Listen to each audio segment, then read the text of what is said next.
Happy Sunday, everyone. This is Greg Dixon, your creativity cheerleader, and I'm here with Amy Wong. We met recently, and she offers some basically transformation and healing services. But it turns out that we've both had quite a few adventures in artistic things like music and art and dance and writing, and so we're gonna talk a bit about that. Where do you want to start? Why don't you do a proper introduction of yourself? So this is Judy Wong. I'm Judy Wong. Some of the people in the business and in the performing world know me as the Judy Wong because I found out a few years back that there was somebody going around saying they were me. No, I'm not dead yet. But I started out as an actor, singer, dancer, model for the first 30 years of my life. And then I went on to myriads of other things. I'm also a furniture designer, sculptor, writer, published poet, published writer. And my current, as I jokingly say, my current incarnation is as an artist in life and helping others heal and find themselves again. Because at our age, yeah, we're not such youngsters after all. At our age, pushing 70, let's face it, life is to over 100. That makes us freaking kids.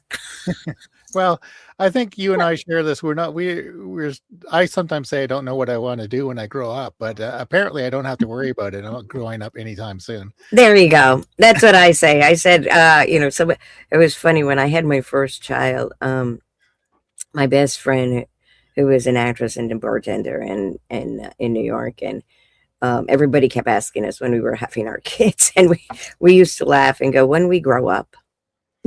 And then one day I walked into her pub and I put down a book that said "Eating for Two." And she started to laugh because she had just adopted a little boy from Colombia, and she had the plane tickets behind her on the bar. She comes over, she goes, "Look what I got." And I looked at her, and the two of us almost simultaneously in stereo went, "Oh my God, does that mean we grew up?" And she looks at me and goes, "Hell no." Yeah. Well, somebody asked us as well, why did we have kids? I says it was an excuse to play with Lego and watch Pooh Bear cartoons. Like why else would you have kids? So you get to play with all those toys again. Play with all the toys, yeah. So oh, and there, you know what? I had my kids very late in life, but the one nice thing is that they kept me young. Somebody goes, "How did you manage to stay so bloody young? You got younger, we got older. What's going on?" I said, "I don't know, maybe because I had kids really late. I was almost 40 when I started having my children." Yeah. And they kept me young. Because they were enthusiastic, and I always believed in teaching them that life is just fantastic, and you embrace it with all your heart, all your skills, all your gifts. And they each had gifts. I mean, one went on to be an aerospace engineer, but he was actually a published photographer when he was 8 years old. I jokingly gave him a really crappy digital camera when he was a little boy, and just so he could play with it as a toy. And this kid would run around. He had like one of those security cloths, which actually was a gauze diaper, but I figured, I could keep replacing it. He won't know I, got wrecked. But he had it like a veil over his head one day, and he was spinning around the room like a crazy child. And I heard click, click, click, click, click underneath this white cloth. And then he comes running into my room, and he pulls the cloth off, and he goes, "Whoa, this is so cool what I got." And I looked at him and I went, "Child, you never do drugs." But the wild thing was that the images he created, he was photographing not to document like most photography is a documenting of something, that of seeing something. He wasn't. He was using his camera almost like an illustrative tool, which was so cool.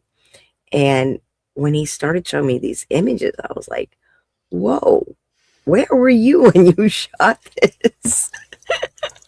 And I found out it was him spinning around under these cloths and things. I was like, okay. But they were outrageous, and they were so sophisticated in color and space and shape. And it was very funny because we used to have this, his dad and I used to have this group that we got together with once a month, or actually back then it was like once a week or every couple of weeks. And it was a bunch of artists, and we would get together and we would share our art. And he said one day, can you print my pictures? I said, yeah, sure, we can print your pictures. And he goes, I'm going as not as your son. I'm going as one of the artists with my pictures too. And he went and he showed everybody the pictures, and they all loved him. They were like, can I have a copy of that? And he goes, yeah, I'll give you my copy. Here, you can have this copy. But he was very funny because being the entrepreneur that he was at, I think he was, how old was he now? He was about 7. Being the entrepreneur that he was like, no, you can have it, but it's 50 cents. Because a 7-year-old, 50 cents was a lot. He sold out his whole portfolio of prints that he brought that day for 50 cents a pop. He thought that was like the cat's meow. So the next time we had a meeting, he says, Mommy, print me up some new stuff I got. I said, okay. So I printed up his new stuff, and he went into the group and he showed him, and they were like, wow, we really love your stuff. And he goes, yeah, it's $1.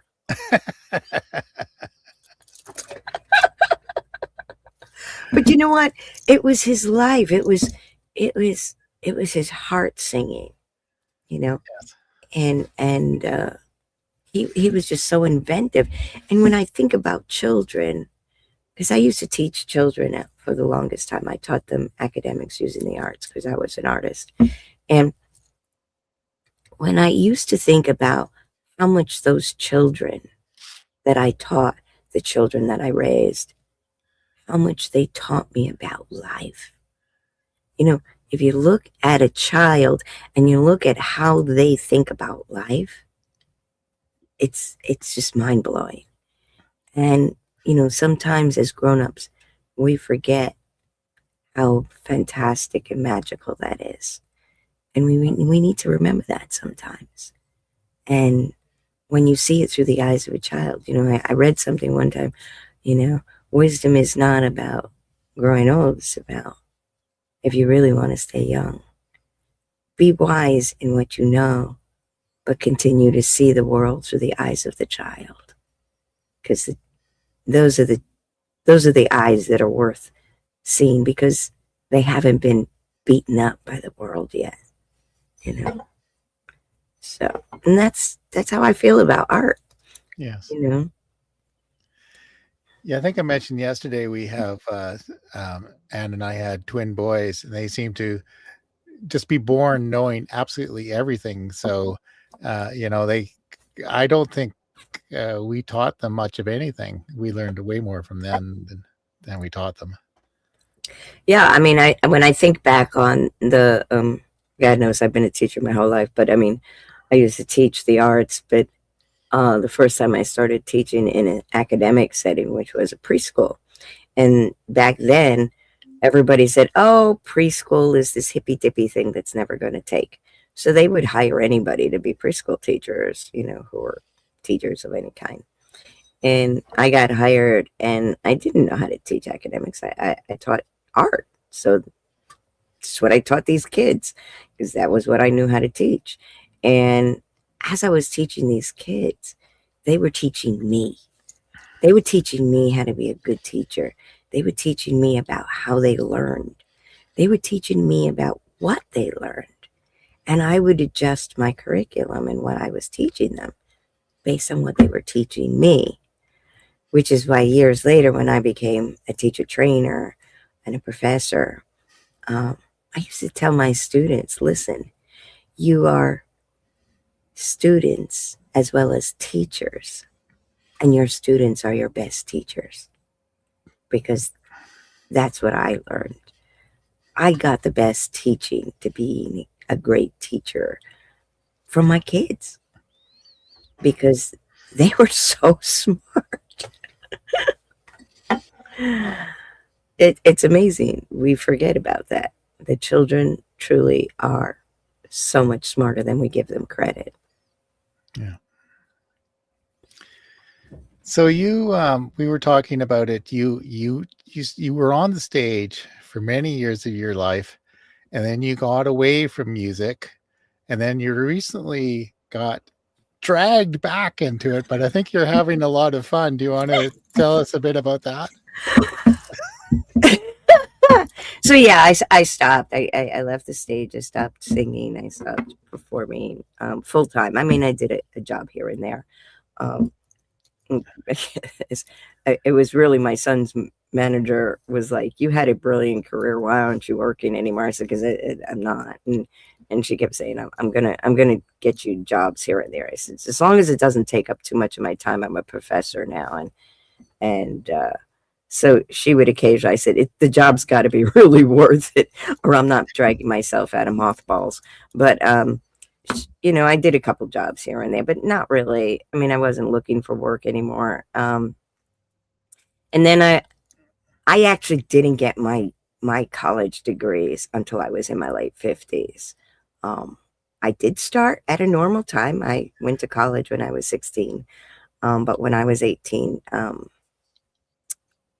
let's just say a mother who wasn't really much wanting to be a mother derailed my college career, because I was young enough that she could affect it. So I never finished. I didn't actually finish until I was in my late 50s, while I was trying to put 3 boys through college at the same time, which the running gag was, who's going to finish first? But I cheated. I had 2 years ahead of them. So but I was graduating school, and one of my best friends that I grew up with, he went to this open mic thing. He was going to this open mic, and he says, come. And I'm like, I don't do that stuff anymore. And he goes, yeah, but I do. And he says, the hostess is a friend of mine, and I want to be supportive of her. Don't you want to come? I said, well, you know me, I'm always supportive of people, but I don't, it's just not my thing anymore. And he goes, yeah, that's okay. Just come. We're going to celebrate your graduation. I said, okay, we're going to celebrate my graduation. That's worth coming. And it was funny because he says, just before I go to meet him, he goes, by the way, make sure you bring some music. I said, why am I bringing music? I'm not singing. He goes, yeah, but I need the music. Now he's a tenor, so we have similar ranges. And I was like, okay, fine. And I said, but I don't understand why you need me to bring music. Don't you have music? And he said, yeah, I do. But honestly, you probably own half of Colony in your house. Now, years ago in New York, there was this very famous music store called Colony. It was very, very famous because you could walk in there. It was located in the Times Square area. And you could walk into this store, and if there was a song in your head and you hummed it, even if it was a classical piece, you hum a couple measures of it, right? They would know exactly what the piece was, where to get it, and where in the store it was located. And he was probably right, my friend, because that had been like my toy store since I was a little kid. My brother was a pianist, and I was a singer, and we both came through conservatory together. And for shits and giggles, that's where we used to hang out, was at this music store. And I literally practically bought out half the store. But so I brought this music, and I didn't think about what I was bringing at the time.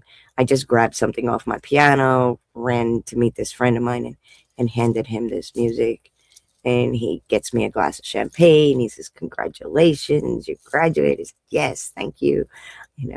And he's looking through this music, and he goes, so what are you singing? I said, I'm not. And he says, no, really, what are you singing? I said, I'm not. And he goes, I said, besides which, I've been raising kids You know, they were all competition swimmers. I've been screaming on a swim deck. I got no voice anymore. And he goes, mm-hmm. So, what's your safety song? And I'm like, what? And he goes, no, no, no, no, come on. You know, and I know we all got safety songs. And I went, even if I have a safety song, it's been 20 years. I don't even think I remember the words to this stupid safety song. And he says, have another glass of champagne. Needless to say, a few dozen glasses, a bunch of glasses of champagne down the road, he got me to get up and sing the safety song. And when I went to sit down again, he was flipping through this folder. And I didn't even pay attention to what folder I grabbed off my piano, because I actually haven't looked at this stuff in years. And he's flipping through it, and he gets to this other piece of music, and he goes, oh, you got Glitter and Be Gay? I said, now you're really pushing it. And he goes, no, but you got Glitter and Be Gay. Why you got Glitter and Be Gay? He goes, this is your folder of audition pieces. I said, I do not do this stuff anymore. Stop it. And he goes, yeah, but you got Glitter and Be Gay. I said, no, you are really pushing it now. And he goes, okay, forget it. Have another glass of champagne. Needless to say, by the end of the night, he got me up with a glass of champagne, singing Glitter and Be Gay.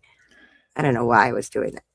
But by the time I sat down, he looked at me because he knew I was going through this really bad divorce with my kid's dad. And he looks at me and he says, so how much is that therapist costing you? I said, a small fortune. He goes, this is cheaper. You can come every week, and whatever's bugging you, sing about it.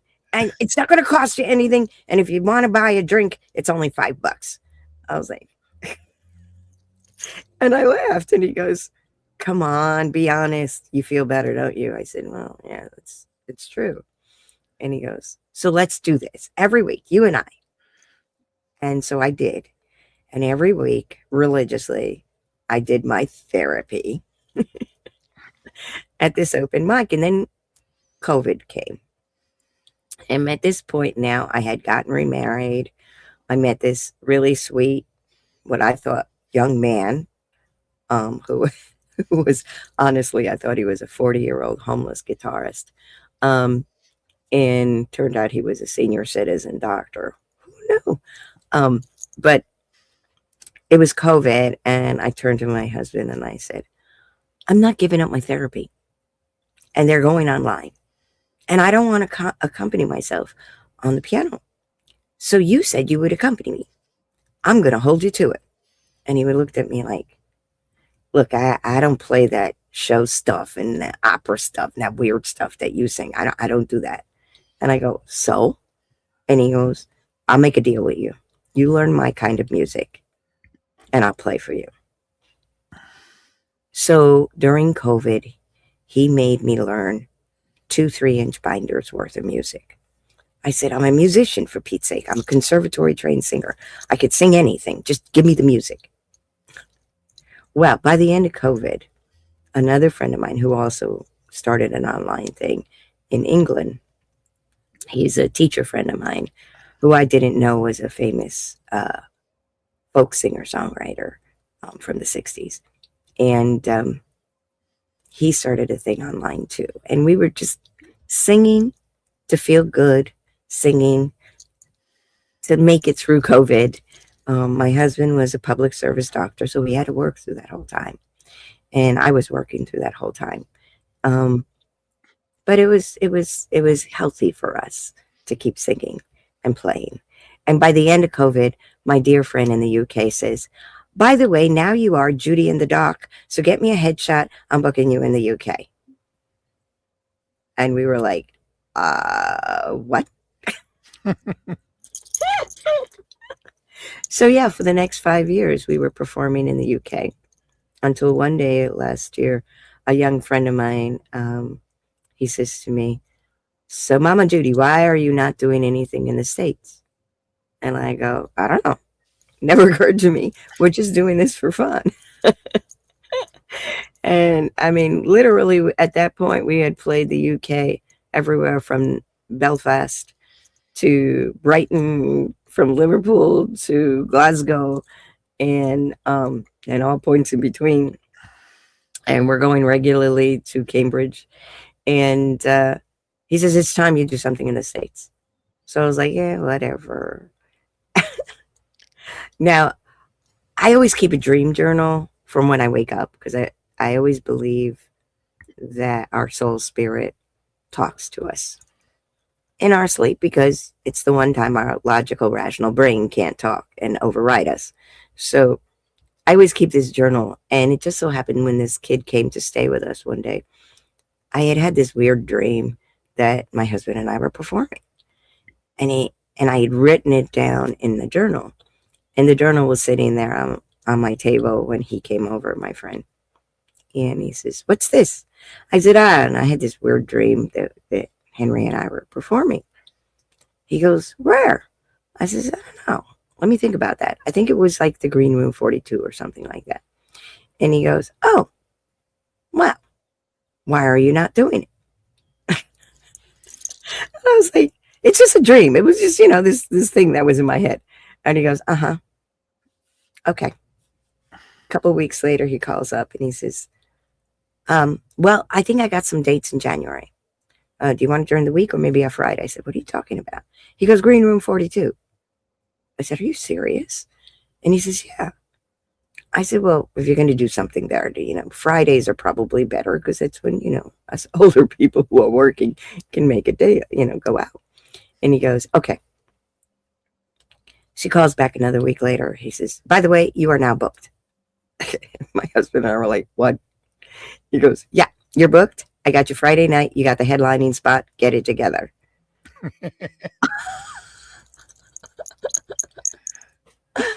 So we were laughing. It was pretty funny. And then he says, I'm booking you. I'm going to produce it. He goes, and I'm promoting you guys as Fresh from the UK. I said, Fresh from the UK? He goes, really? Yeah. I said, well, you're not totally lying because literally the week before we had just come back from Cambridge, performing in Cambridge. So I said, you're not totally lying. So he goes, yeah, so I'm going to promote you as Fresh from the UK. I said, okay. And he goes, it's your US debut. And I went, really? And he goes, yeah. I said, it's been 30 years since I stepped foot on the stage to sing. He goes, yeah, and it's about time. So yeah, my husband and I just did a show in January, which was very quickly put together. No joke. I actually figured out the costuming, I think the day before. With no rehearsal. I wrote the score I became the opening act for the band, and I wrote the score 3 days before. But it evidently went well because people, the general consensus was, that was great. Now, when are you doing the next show? And my husband and I looked at each other and went, oh my God, we barely made it through this one. But it's a healing thing. I always like to say, life isn't over yet. Why make a bucket list? We're not dead. We don't have one foot in the grave. We are like a work in progress. And that's the cool thing about being an artist in life, is that you're a work in progress. Artists are always creating. And everybody is an artist, whether we understand that or not. We are all artists because we're always crafting our life, Yeah. Well, that's great. I've had a few occasions where I've dragged people into music. So we had one time I was playing in a band and a fellow friend phoned up and he said, I borrowed a bass and I'm going to learn how to play it. I said, great, we got a rehearsal on Wednesday and a gig on Saturday, but I don't know what I'm doing. That doesn't matter. And then someone else I'd worked with, and she was from Newfoundland, and she said she sang, but anyway, we had a backyard party we played some music, and anyway, we got her drinking a lot, which wasn't hard, and then got her on stage, and then so she ended up being part of the band. And then she was protesting, I'm not going to do it, not going to do it, you can't make me. And then apparently she moved to Calgary, and I heard that she went to one of these sort of south, like sort of Dallas, style big barbecue thing, and one of her friends brought her in there and got her really drunk, and then one of the bands just said, "Hey, we got a special announcement for you. Maggie Berry's going to sing with us." Anyway, as far as I know, it hasn't stopped. They just dragged her into the band, and she's going. But it's really good. You mentioned about this, like during COVID, I think it is. I knew some friends who had a worldwide open mic. So you signed up and you got a 15-minute slot, and you just in those days. So I think I'm going to do something like that again, as playing music for fun, and work out just a big thing, where people have their 15 minutes to get on, and they can play something on their own. Or well, that was, it was funny because that was my friend in the UK. We had our open mic, my therapy group, and we were doing it like every week religiously. But then my friend in the UK, who was the educator, he started because he was mad that the Cambridge Folk Festival got canceled. And so he says, I'm just going to bring all of the musicians together. And he just started gathering us, but really good, amazingly good musicians. And at first it was all the musicians that he knew in Cambridge. And he called me up because he knew I was a singer. And he goes, "You want to come, hang out, check it out?" I said, "Yeah, I'll come and listen." And then I came to listen, and he's like, "And Judy's from New York, and she's going to be singing." I was, what? Wait a minute. I didn't think I was signing up for that. But he got me singing, and it was just basically we would each sing something and then go around, and we kept going around, and we went on. Oh my God, we would start at like 2:00 our time in New York, which is 7:00 their time, and literally go on into like midnight, 1:00 in the morning in UK time. So we would just keep going. And it was funny because there were shifts of people who came, like early people, later people. But as we went along during COVID, we just started getting more and more people, to the point that he called it lockdown folk. Lockdown folk had grown so big that we now had musicians coming in from Alaska, California, Japan, literally all over the globe.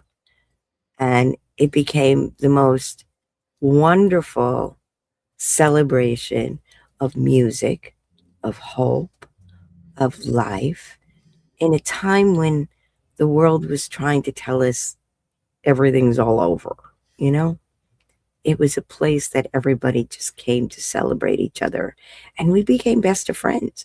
And then when we went offline, we started gathering in the UK and doing a festival there.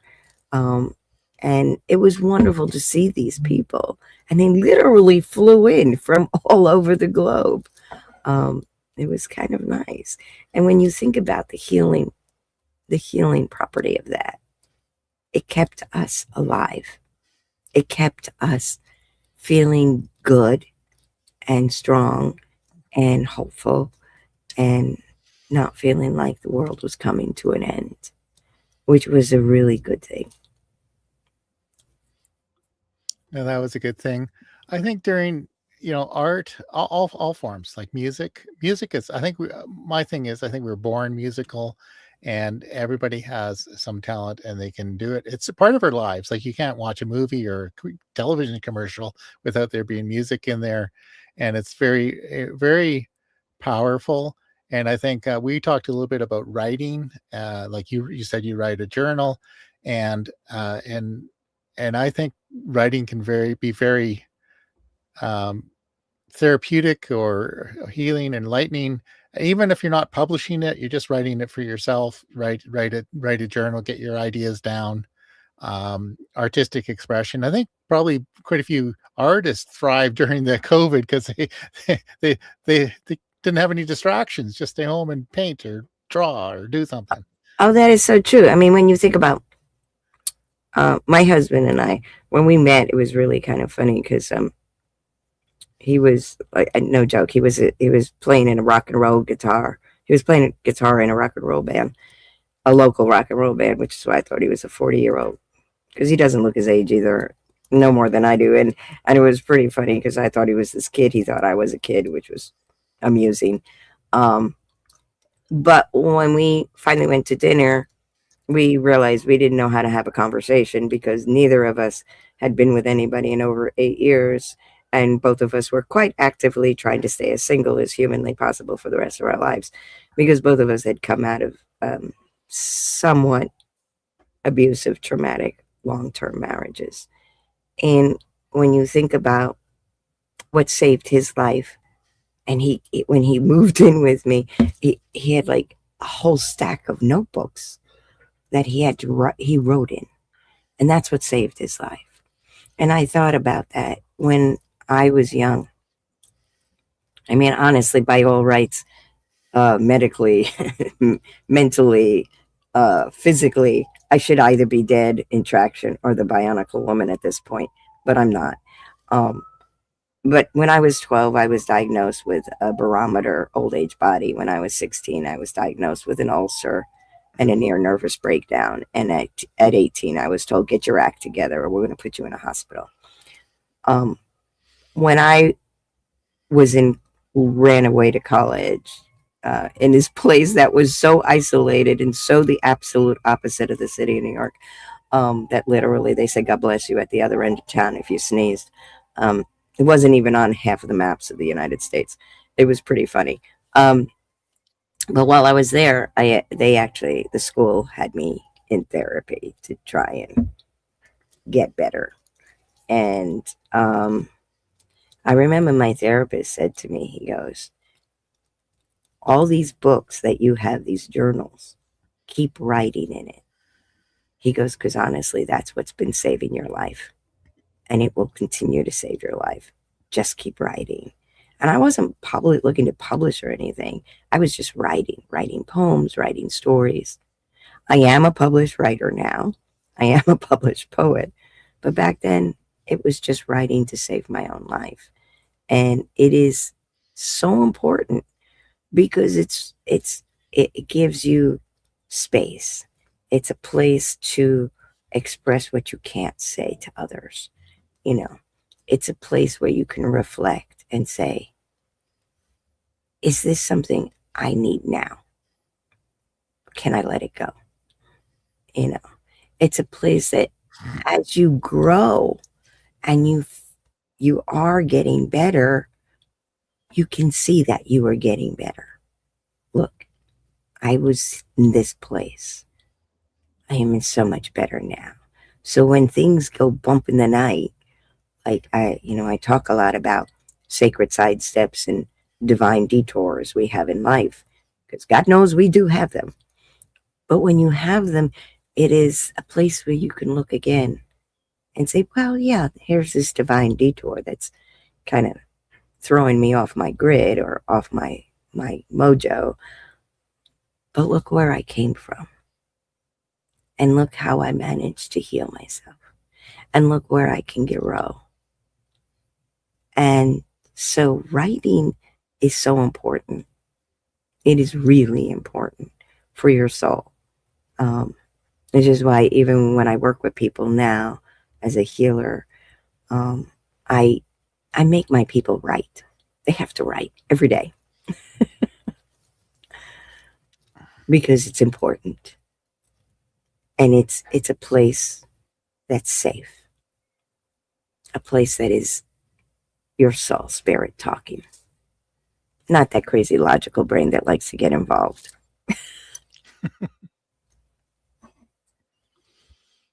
Yeah. So maybe you can talk a bit more about how you work with your patient, not your clients, other people, and describe your services. I've got a link there, and maybe we can show the website if that's appropriate, but maybe you can describe what you're doing. So, so also during COVID, actually right before COVID, A lot of my colleagues and friends, we were being put out to pasture en masse from our various professions, especially teachers, because a lot of the teachers are from our generation. Um, and I was watching them implode and get really depressed and very upset. And they would come to me and they go, Judy, I don't know what's going on with you, but you seem to be you're in a different place. What's your fountain of youth that you've drunk from? And I used to tell them, there's no fountain of youth, honey. But I did say, I learned to drink from the fountain of life, and I learned to love life. And so what I did is I started working with them because I am a complementary alternate practitioner. I'm an accredited hypnotherapist. I'm certified in more energy healings than you can imagine. But more importantly, I am a psychic and intuit. So I can see into people that sometimes they don't see into themselves. And like I tell people, I can't do anything for you, but I'm a really good guide and a loving guide and a compassionate guide and a caring guide. And I will safely guide you back to you. Because that's what happened to me. Oh my God, almost 15 years ago. I had to find myself again. And when I got guided back to me, all the answers that I needed, all the things that I needed were there. I just forgot it was there. We do. We all come into this world with our core soul, spirit self. And then the world steps in and buries it alive. But the thing is, it's never gone. It's always been there. And we just need to see it again. So what I do is I guide people back to seeing themselves again. Because the wonderful thing about that was everybody wanted to know how I suddenly got healthy. That's how I got healthy. Because it had the answers. I honestly have not been, people who say the older you get, the sicker you get. I actually got healthier. Literally, I have not seen any doctors as a doctor in over 10 years. The only doctor I see is my husband, but not as a doctor. But I actually haven't seen any doctors in over 10 years.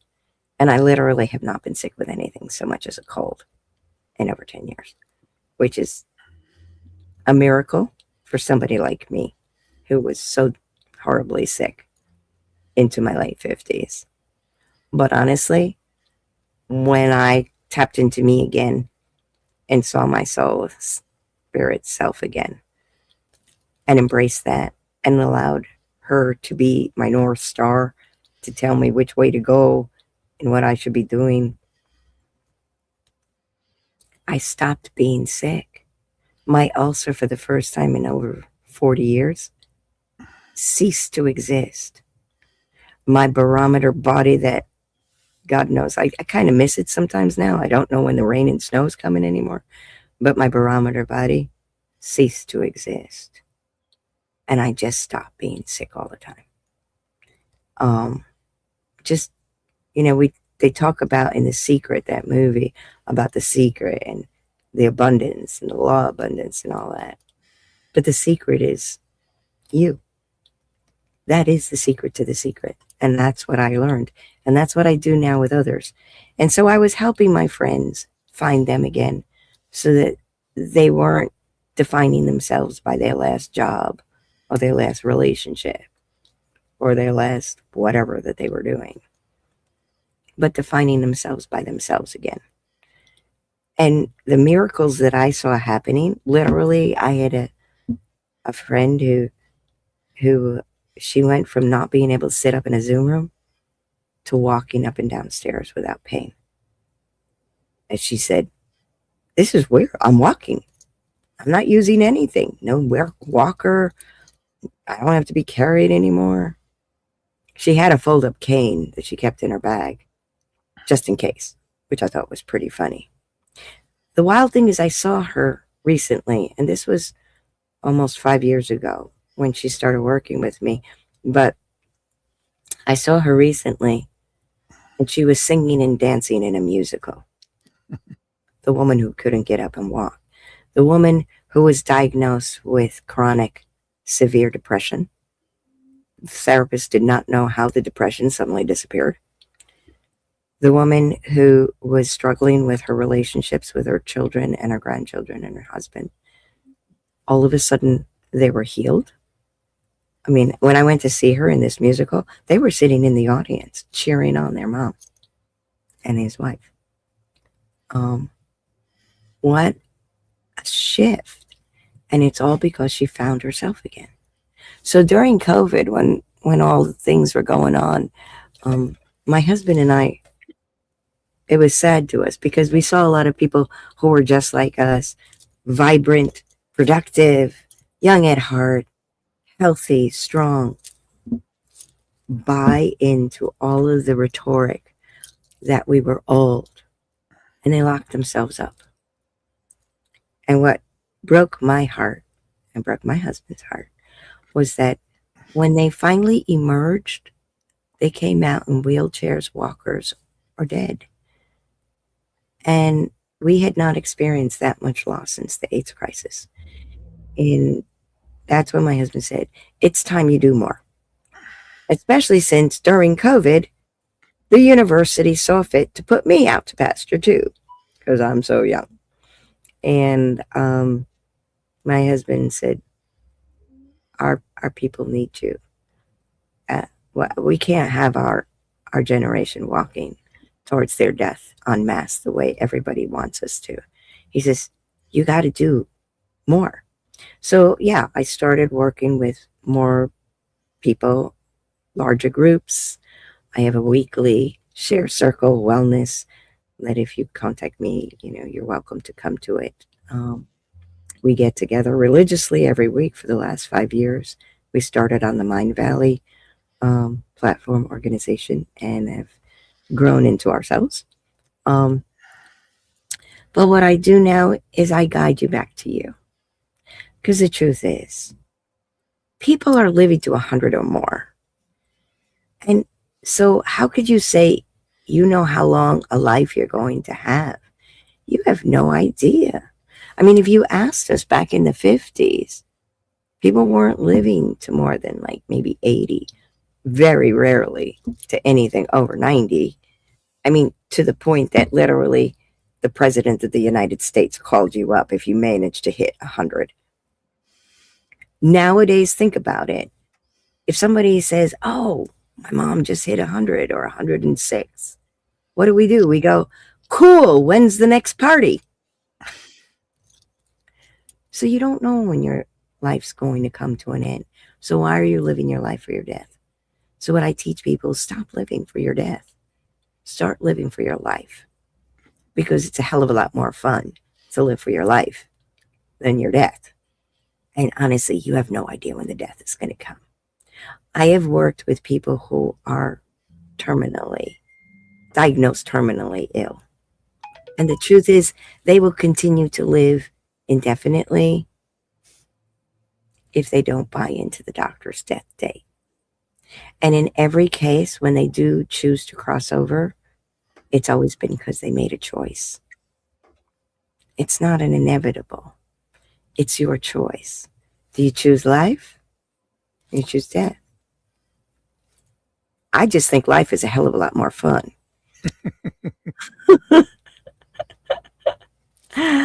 And my husband laughs. He says, you've had more careers in your lifetime than most people in their family. I said, and I'm not done yet. So you never know. I mean, we're starting off another new musical life careers. Yeah, why not?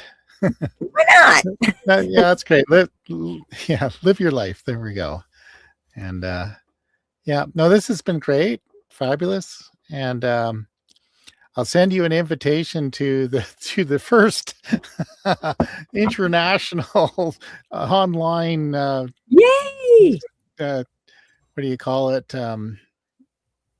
Open mic. There you go. And we'll get to see your husband's guitar, maybe the one with the little. Oh, he's got a great guitar. He's a doctor, so he actually had somebody build him a guitar. Took him like 9 years or something like that. Yeah. And it's really cool because he is a doctor. around the sound hole of the guitar is a DNA strand, and Yes. along the neck are chromosomes.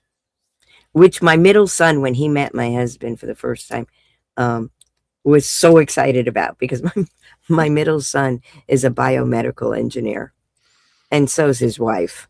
So I jokingly said to them, "Yo, I need a clone. Work faster." Work faster. Okay, now this has been great. So if you want to connect with Judy, you can go to raiseyourfountainoflife.com and get creative. Oh yeah, we always have fun. You know, Always have fun. Yeah. that's what people say. Like, I don't just have like a workshop. We just have fun together. Fun. Yeah. We play music. We listen to music. Play music. We listen to songs. We write. We sing. Yeah. We do art. It's fun. Maybe throw in some laughter yoga. There you go. Well, actually, I'm a stand-up comic too, by the way. But okay, there we go. Well, so in the open mic, you can do your comic routine too. Oh God!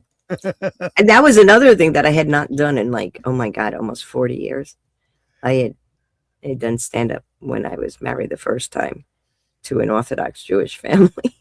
Yeah. So I had a whole shiksa routine. So Leonard Cohen, when he started, he described himself as a stand-up philosopher. There you go. So he would get into like a little coffee shops in Montreal, and he would get up on the little soapbox and say something, and then that led to a music career. There you go. And the funny thing is, he won a Juno Award as Vocalist of the Year. And in his speech, he says, "Only in some alternative universe would I be Vocalist of the Year," because he didn't really think he could sing. He could sing okay. But, yeah. The person, the client of my friend who did a musical theater show. What we learned when she was working with me is that she always wanted to sing. Yeah. And when she was a little girl, she used to sing, and then everybody told her it was a stupid idea, so stop doing it. So she did. And I remember I asked her, I said, "Well, when you used to sing as a little girl, what were you doing?" She goes, "I was always in these contests." And I said, "Really?" And I said, "How did you do?" She goes, "I always won." I said, "Well, for crying out loud, if you were always winning at these contests, you couldn't be all that bad." Yeah, sometimes, people aren't that helpful sometimes, even No. like especially friends and family generally, the last people you should ask about almost anything, really. So Well, they don't understand. But if you're doing it from your heart, which is what I always told my kids, if it pushes your happy place and you're doing this art, and they are artists. The oldest one was a photographer. The middle one paints and draws and sings and dances. The youngest one is an actor, singing and dancing. And I'm like, if it's coming from your heart, then that's the right place it should be coming from. Yeah. The right place. Because our hearts, it wants the best for us. It truly wants us to be strong and healthy and wonderful and happy. Yeah. What was the thing you said? You bring people back to themselves? Yep. Yeah. I guide you. That's all I am. I'm a guide. I'm a teacher. I guide you to you. Because when you find you, when they find themselves, they actually were like, wow, I didn't know I had the answer to that. Wow. Look, it's opening this door for me. Wow. I get it now. And that's where the magic comes in. That's where the magic comes in. Okay. Well, thank you very much for joining, and we'll do this again. Okay. And there we go. Happy Sunday, everyone. Happy